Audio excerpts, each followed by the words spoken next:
Anaghị nye na asụtụ abịa siwe efinu doe abi eyi akwetue fobie hogemo ama wee tomatito ofile pepe amo hojirawe malekowa agba mitojito egbe basi azankonu kwantonto aidosun kwefo kwatonu klopoto eme mi tinte tomo fraternité wedona mi kon fraternellement do egbe afondomlo asiwe abi asutue eyi akwetue abi efinde doe ayendomlo fobie hogemo wee tomatito aholuwe amo amasiga yiro hwe boy o era ku hwe amo aredo menu e ka do nu mo nkoto neli dojinu uwe do nu mo nkoto bo e kado firo neli dojinu sur la loi concernant le vol entre époux uwe to di do mo lo nyero asue abia sitwe efin kweto abia fin nu to de pepe fo bie ho gere ama do hwe to do fide pepe amo anjodo e don wa imo bo yin jakpata wo wa se ta to di pombo amoro mo ovi mi to eyi o te pon ba kire din ye o do mo de ye na ba yi o correction to la gbon ye na don bi ki gbon nu e kaleji eyin nu gbo abi eyin lalo de na ba gbon asande gbe na ba le bi gbon na na o si kona eyin nu ye ba ile pupata etinto o jakpata egbe to me l'économiste to eyin o gbojete gberu tele si ayiroji lo au Bénin to dion aliple ronte dahowe ejonayimo le Bénin se rêve en herbe hôtelier haut de gamme où est dans mon état tout anaho l'économiste egbetomboramo nous mon canton dememo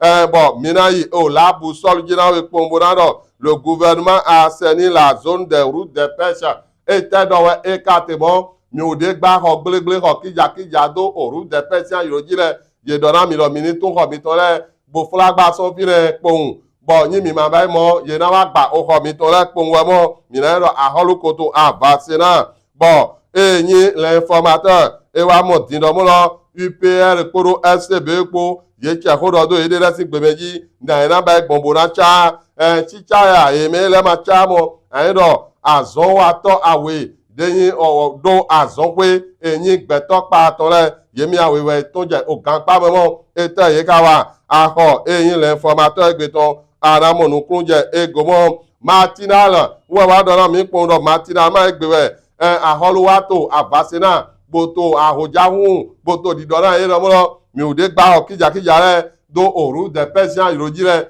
mi yawo de ho mi to le mi tun ki ho mi to ba de ho mi to gbo mi ta mi to le mi tun se so fle yen mai mo ye na wa gba bi papata bo mi rade mi so fle ganu mo etatue aho matinal egbeton anamo ya de memo bon le béninois libéré wo wa do mo lo emi regbe ko dogbote eyin Niger ton kodo mi to pomo etewe ka to fle e wa mo do mo lo gan ho itonu koto eyin o to ho Niger ton e do homo ho de do anamoto béninois libéré egbeton memo o parakudo zoki fol Zakari wo dion o paraku ho do etemo na we paraku na inu kobo wo dion wa mo do mo lo nu e ba ete don e chigbode